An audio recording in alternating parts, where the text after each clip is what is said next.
Hello students, welcome back. In today's lecture, we're going to associate the functions that we identified in the last lecture with the anatomical terms. However, before doing that, I will have to mention two additional vessel conventions.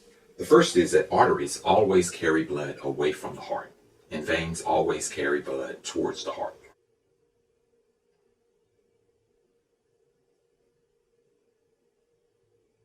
We will need these conventions as we identify some of our features.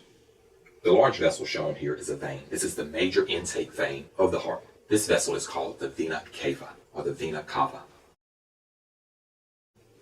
The bottom portion of the vena cava, which brings blood from the lower portion of the body, is called the inferior vena cava. The top part of the vena cava, which carries blood from the upper part of the body, is the superior vena cava. These two great vessels merge to create the upper right chamber of the heart, known as the right atrium. The upper right chamber is the right atrium. The extra storage flap of the right atrium is known as the right auricle. The right auricle is shown here. From the right atrium, the blood moves to the muscular part of the heart and exits the heart through the vessel here, leading to the lungs. The part of this vessel which carries blood to the left lung is known as the left pulmonary artery. Even though the blood is deoxygenated, it's still an artery because it carries blood away from the heart.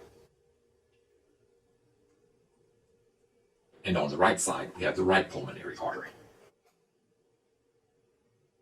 The vessel here is the right pulmonary artery.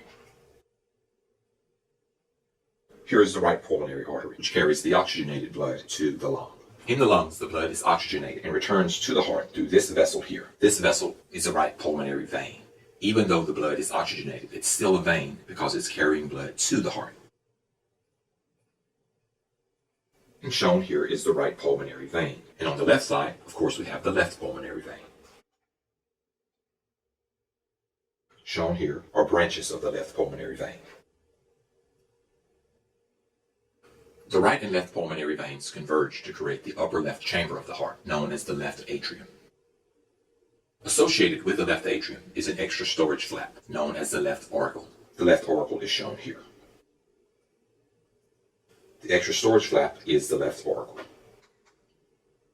From the left atrium, the blood travels into the muscular portion of the heart and exits the heart through the major artery of the body, which carries oxygenated blood to all the body tissues. This major artery is known as the aorta. And the aorta is shown here. This huge bend in the aorta is known as the aortic arch.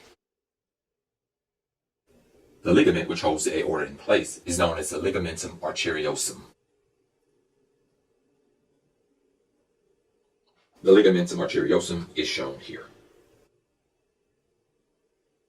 The left and right pulmonary arteries are branches of a larger vessel known as the pulmonary trunk.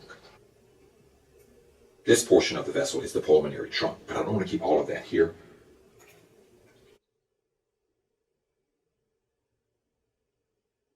And so the pulmonary trunk branches to create the left and right pulmonary arteries. We've now identified all of the anatomical terms associated with the functions. So that concludes this lecture. Hope that you've learned a lot.